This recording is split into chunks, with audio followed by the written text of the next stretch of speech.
Hello, everybody. Welcome back. Once again, I am Jay, the one who transforms into somebody slightly less interesting.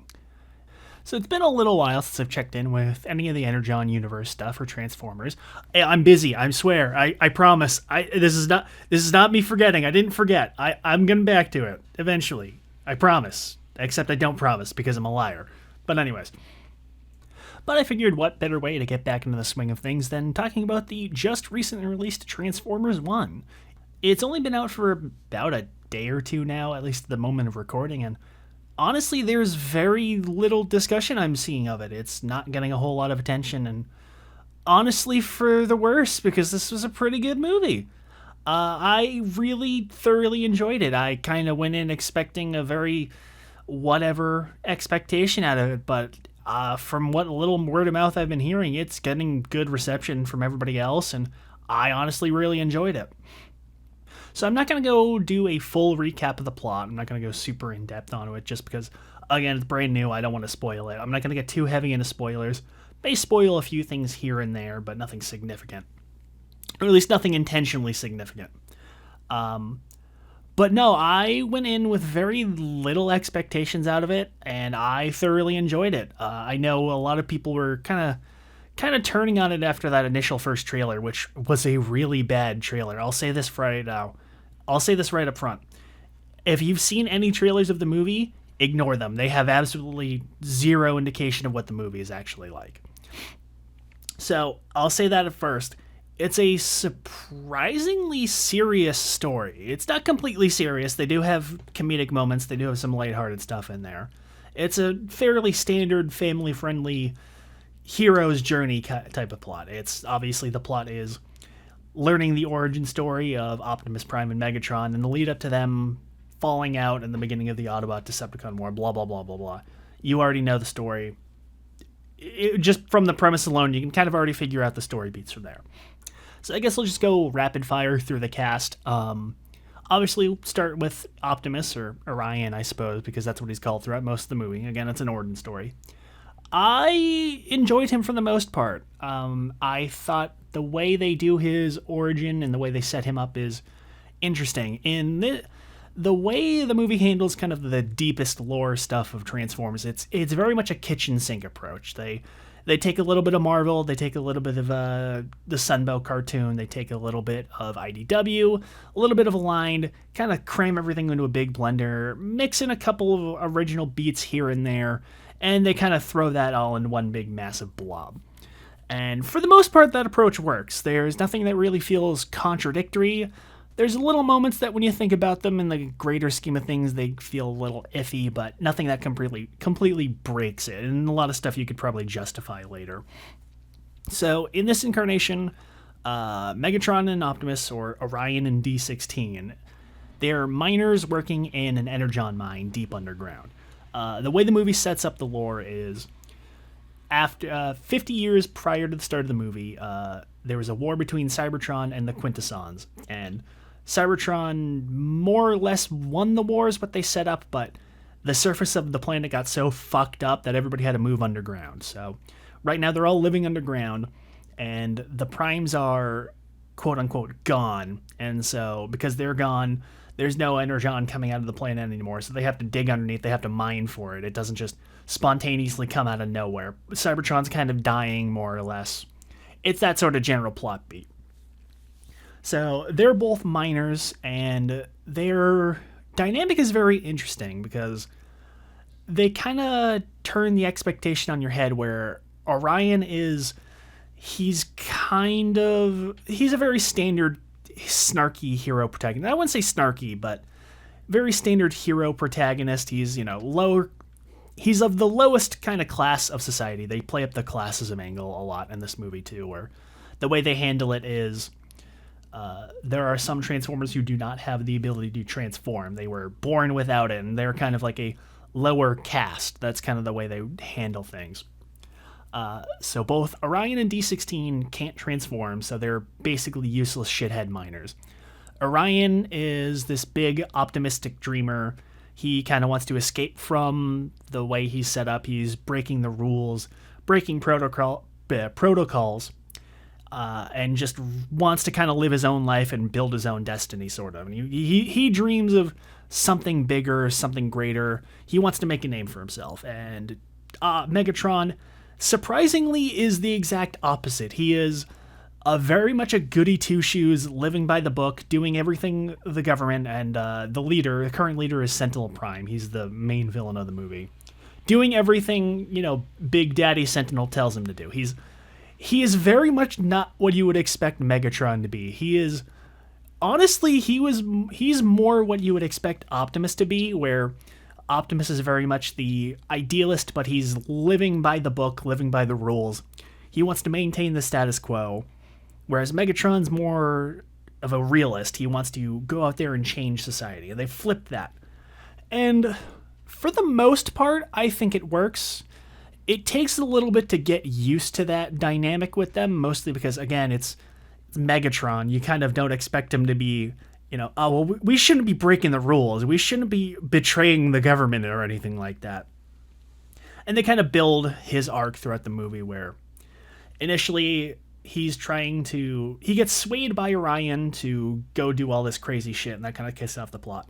So that's kind of the dynamic they have, and I kind of really do like that. I think it's an interesting new twist on Optimus where he's very irresponsible, but he's got that optimistic bend to him, and as the movie progresses and as the plot gets advanced, he kind of starts becoming slowly more into the Optimus you expect, and by the end of the movie, obviously, it's a prequel setting up the thing. He becomes more like the Optimus you know. He kind of learns how to become a real leader and, well, keeping that spark to him. And I like that. I like the way they build his character. Megatron as well has a really good build up until kind of the last act or so of the movie, once he starts sliding into actually becoming Megatron. Mild spoiler. What they learn is obviously what they've been told by Sentinel is a lie. He's been covering up the truth about, how the war went, what's happening with Cybertron, where the Energon went, basically to rule like a king, more or less. And Megatron, because he's so devoted to the system, basically breaks, and he kind of goes full on, I'm going to murder Sentinel with my bare hands, and you can't stop me. And from there, it's just kind of, I wouldn't say he falls down the slippery slope, more or less that he jumps headfirst straight down it, because immediately after he gets the ability to transform and he learns that his whole life is a lie, he's kind of gone completely nutso, and for the most part, I think that works, but I feel like it's a little rushed, especially once you start getting into the big climax. Which I think is weird, because for the most part, they do a really good job of building up Orion and Dee's backstory and their origin and the way their relationship and their friendship has been built. And the way it kind of crumbles as Dee starts becoming more Megatron-y feels a little at odds with the way things have been set up. It does feel a little bit rushed there. I wouldn't say it's bad necessarily. I like the way they do it. It needed a little bit more time to breathe. But for the most part, I really enjoyed the both of them. Their voice acting is a little iffy. I'll get more into voice acting once I'm done with all the characters, but I liked the way they did their characters. I liked their performances.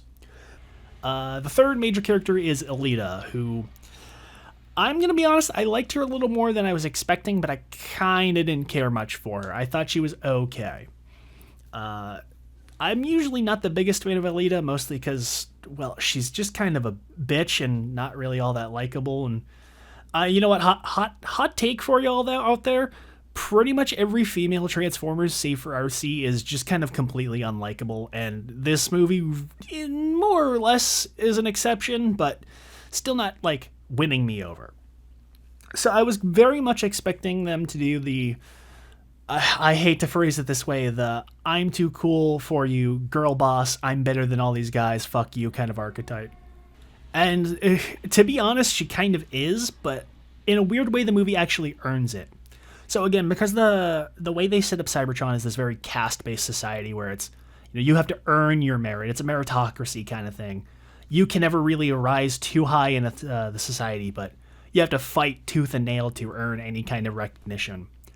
And so that her having that dynamic of thinking she's better than everybody, having this massive ego and just kind of being a bitch, actually really works with the story and works with the movie and feels earned, especially because for the most part the movie actually does make it clear that she's being kind of an unlikable cunt for the most of the time. So makes it, and for the most part, because she's not really that big of a focus, she does actually earn a lot of these moments. There are few and far between. There's never really anything that's super really egregious to the point where she's putting down any of the other characters, with one exception near the end, and I'll get into that in a moment. But all of her kind of like, I'm super cool moments are all entirely earned, and they're very sparse. So it makes her work, and it makes that dynamic work. I think, honestly, the one that has seemed a little contentious, but I think is probably the best example is kind of during the third act, where, again, no spoilers, but the obligatory all is lost third act moment, where Orion's kind of having like a crisis of faith and he's breaking down. And she goes up to him to give him a pep talk, and she starts the pep talk with saying, "I'm better than you," but then going into the full pep talk, which actually works with her character, because again, it's her being a bitch but trying to be nice, and the movie calls her on it. So it actually worked, and it felt earned building up to that moment, because she has this relationship with Orion throughout the movie where, again, Orion's a fuck up, he breaks protocol, he does all this shit that gets everybody else in trouble. And because she's such an egotist and perfection-seeking person, it actually feels earned, and it kind of makes sense with their relationship. So I thought she was all right. Not terrible, but not super winning me over for the character. Bumblebee is the worst fucking character in the movie, though. Good God, I can't stand him. I kind of knew that going in when I saw it was Keegan-Michael Key, because every single fucking movie that Keegan-Michael Key is now in, he is that annoying comedic relief sidekick. He's never funny. All of his performances are terrible, and I could not fucking stand him in this movie. Bumblebee is... I don't really know how to explain what his character is. So they kind of run into him midway through the first act, where he's basically a trash man. He's working in a blast furnace, more or less, a smelting factory.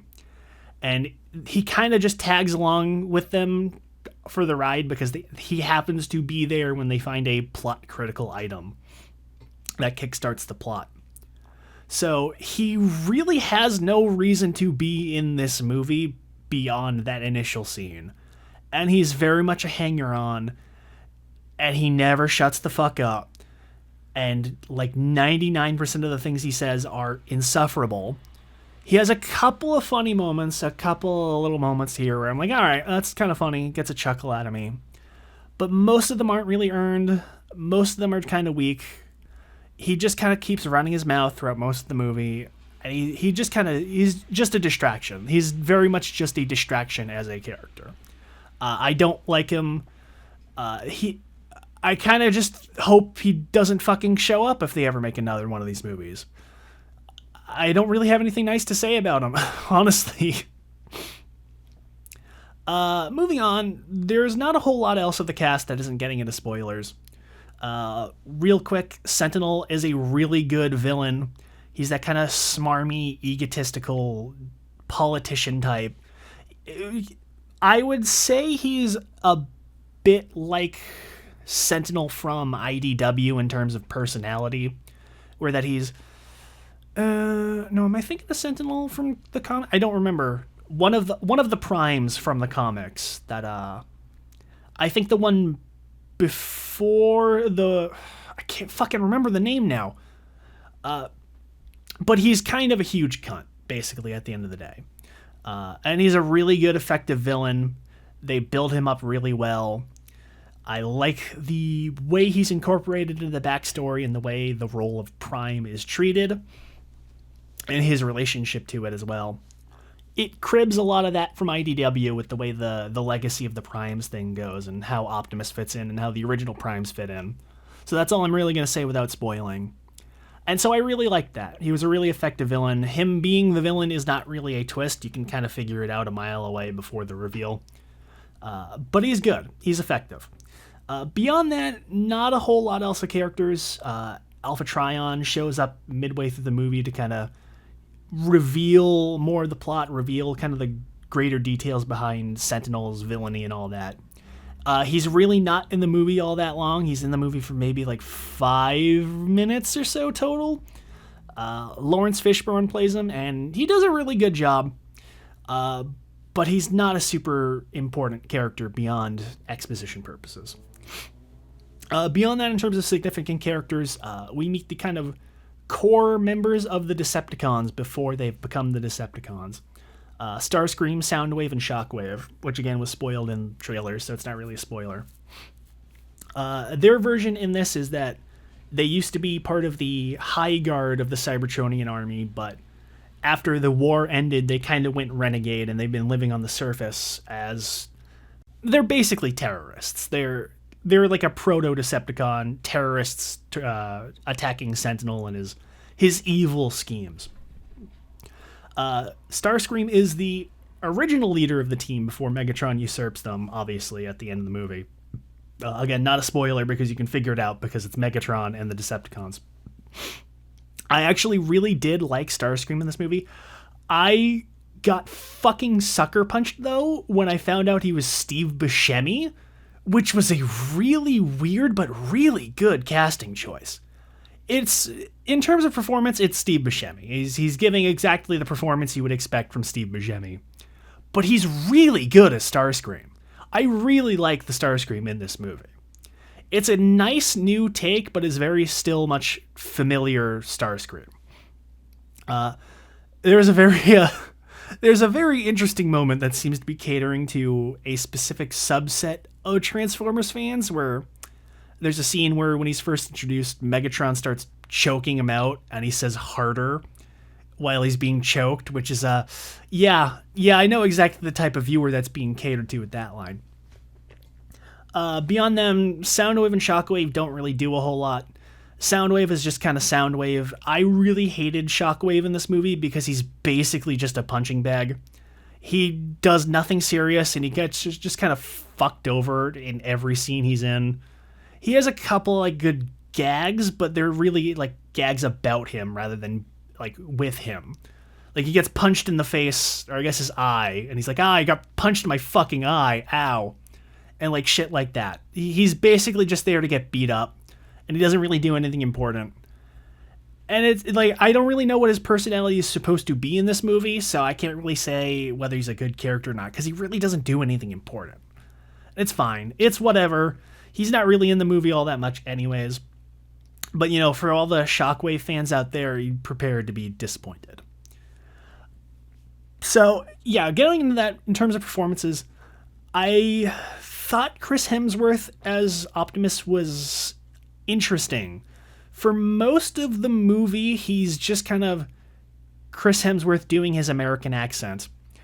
And he's not terrible.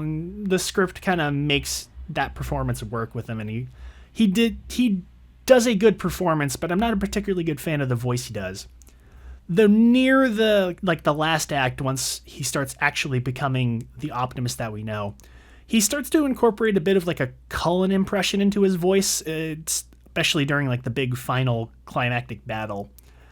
And I won't lie, it actually kind of works. It's a pretty good performance. It's not super like, he's not hardcore trying to do a Peter Cullen impression, but the way he starts speaking and delivering lines, he's giving that kind of intonation that Peter Cullen speaks with. He gives that kind of deep timbre to his voice that Peter Cullen usually speaks with. And I do really like that. I like that they did that. It was good. It was very subtle. They never call attention to it, because it kind of starts coming slowly during the last act. It's not like they immediately flip and he starts doing the voice. Brian Henry as Megatron was, for the most part, pretty good. I didn't particularly like his performance in the last couple of movies I've seen him in, mostly the Godzilla Kong movies where he was an insufferable screeching jackass. But his performance here was good. Again, he really worked well with the script. They don't really do anything with his voice like they did with Optimus. He's very much just keeps the same performance throughout. But his voice worked well enough. And I really did like his dialogue for the most part. He had some really good lines and really good delivery. But he doesn't really particularly stand out. I never quite got into him as being Megatron, but at the same time, I thought he gave a good performance. I personally would have cast somebody else, but I don't think they misstepped with this performance. Bumblebee I already talked about. Alita was Scarlett Johansson, which is a kind of an odd casting choice, but she kind of seems like she's half-assing it for the most part. But for the most part, I think her voice fits with the archetype well. I wouldn't say she's terrible or anything. She's just kind of there. And then John Hamm as Sentinel was also really good. I liked his performance well. He was, like I said, he's very much that kind of big, smarmy dickhead performance, and it worked really well. Beyond that, not a whole lot else to talk with the cast. There's a couple of good, background voices, but nothing super significant. Actually, that is something I want to talk about, is that despite kind of being that kitchen sink approach to the movie, it is very, very noticeably minimal in terms of like member berries type stuff. Don't get me wrong, the movie does engage with them. It mostly in like the first 15-20 minutes or so, where they make a reference to the touch. They make a couple other references. I think they made a GoBots reference at one point, but I didn't quite catch it. I heard somebody else say that, but I didn't hear it myself. And other than like, there's a couple characters you see in the background who are obviously supposed to be like other characters. Like, you see a guy who is very obviously supposed to be Ironhide. You see a guy who's very obviously supposed to be Wheeljack. Somebody who's supposed to be RC. The only one who actually like has any significance is Jazz, but that's really early on, and he doesn't do anything else beyond the opening scene. He's just another miner in the mines with Orion and D. He has a bit of minor significance where they save him from a collapsing mine tunnel, but that's basically the only thing he does. And beyond that, most of it's pretty good. Like, it's very subtle. It never has that moment where it's like, it just has a character show up just to say, hey, recognize this character? Every character that shows up is either just in the background as a quick, like, oh, this character exists, and they're going to become important later, but, like, they never call attention to anybody. Anybody they actually call attention to is important to the plot. There's never a point where they bring up a character randomly and say, oh, hey, it's, fucking, I don't know, I'm going to say Deathsaurus. Yeah, Deathsaurus doesn't fucking show up for 5 seconds working at a fucking hamburger stand for no reason. They don't do anything like that. Every character that does show up and gets named and called attention to has a point. But otherwise, it's very minimal in terms of that stuff. I like the way especially they handle the kind of deeper lore stuff with like Primus and the Primes and all of that. There's some changes to it. This happens relatively early in the movie, so it's not super spoilery, but they kind of cut out a lot of the heavier elements to it, like the greater mythos, and all of the Primes are basically good guys. Nobody's evil. Like, Liege Maximo's not a bad guy, apparently. They don't really go super heavy into it. Like, Megatronus, he's a good guy. He disappeared along with the rest of the Primes as a good guy. At least that's what we're told. I'm not going to, maybe they do, maybe they're not. That's a spoiler. I don't know. But at least at the beginning when we're told about the Primes, Megatronus is not like this big, he doesn't become the Fallen. So that also becomes interesting with the way they set up the beginning of the Decepticons and all that. But that's more spoilerly, so I won't go into that more than that. But I liked some of the changes they do to the lore. Like, Iacon is underground. The surface of Cybertron is barren and lifeless, mostly because there's no energon. So everybody's living underground, like I said, which I thought was really interesting. And lends itself to an interesting look for Iacon, because it's obviously in this big underground cavern, so you get a lot of these buildings hanging down as stalactites or stalagmites or whatever the fuck they're called. Whatever the ones from point down from the ceiling. I don't know, I'm not a rock scientist. So I thought that was really good. I really did like the look. In terms of the animation itself, the animation was really good. The CG was very good. I was initially really iffy about the faces, the way they kind of did the realistic looking faces for characters, and for the most part they make it look really well. It has a couple of uncanny moments just with the way the rendering handles the metallic look, and it looks too fleshy for what they're going with, and it looks a little funky. It kind of reminds me of Transformers Prime a little bit with the way they did the faces, and it looked better in that show. I'll say that much. But everything was clear and readable for the most part. The way they handled the lighting with the chromatic metallic effect, because obviously it's Cybertron, everything's fucking made of metal. It only really gets distracting in like the big final climactic battle scene, but for the most part, all of the action is very readable. You never have any moments like in the Bay movies where you just can't fucking see anything. Everything is clear, everything is readable, everything has a nice consistent flow to it. The lighting gets a little weird at points, like I said, but there's never anything to the point where I'm looking at the screen and it's just colors and explosions and sounds and I can't fucking tell what's going on. So that's good. Soundtrack is forgettable. I was expecting them to incorporate some of the G1 sounding sounds into it, or like kind of do similar sounding music, but it's whatever. It's fine. It's not distracting. I hardly noticed it, to be entirely honest, so I don't really have any major complaints. Honestly, I'll say this. I do also appreciate that they don't do a blatant sequel hook. They leave it at a point where they can pick up from it and continue the story, but it's not a very blatant, we are hoping this gets another we are hoping for a sequel. So that's good. It leaves itself at a point where they can continue it if it's successful, but if it's not, we'll be good. So that's pretty much it. I really thoroughly enjoyed it. It's got some flaws, it's got some problems to it, but it really is a very solid origin story for Transformers. I never really like giving number ratings in these types of reviews, but if I had to, I'd probably say like a 7.5 if we're being generous. Like I said, it's major. My major complaint is that it needed like 10-15 more minutes to breathe to set things up. There's some stuff that can be culled to give more focus on more important stuff. But overall, everything that's in the movie is really good. I thoroughly enjoyed it. As a Transformers fan, you will enjoy it. If you're somebody who doesn't give a fuck about Transformers, honestly, you'll probably have a good time if you get a cheap ticket. It's not going to be the worst experience in your life if you go see it. You might find it a little too kiddie at points, which is fair. It's, a family-friendly movie. Honestly, actually, that is one thing I wanted to say, is that despite being PG, it does get away with a lot of pretty vulgar shit. Like, obviously they cut away from the most graphic things, but people get cut up in this movie, people get decapitated. Actually, I think like 3 people get torn in fucking half on screen. A lot of the most graphic stuff they cut away from, obviously. And there's a couple of like... Actually, that's kind of the surprising thing, is they use like real swear words in this movie a lot. I think they say damn and hell a couple of times, which normally they kind of use Transformer-y replacements for, but no, they just use like straight up real swears and stuff, which was kind of interesting, but it's whatever. I don't really care too much about the lore or anything like that in that department. But yeah, no, it's a pretty standard PG fare in terms of that, but they do get away with a decent little chunk of robot destruction because of the obvious, cartoony factor. So that's good there. Like I said, it is my biggest takeaway from this is that it's not the most remarkable story or the most remarkable movie, but it's earnest.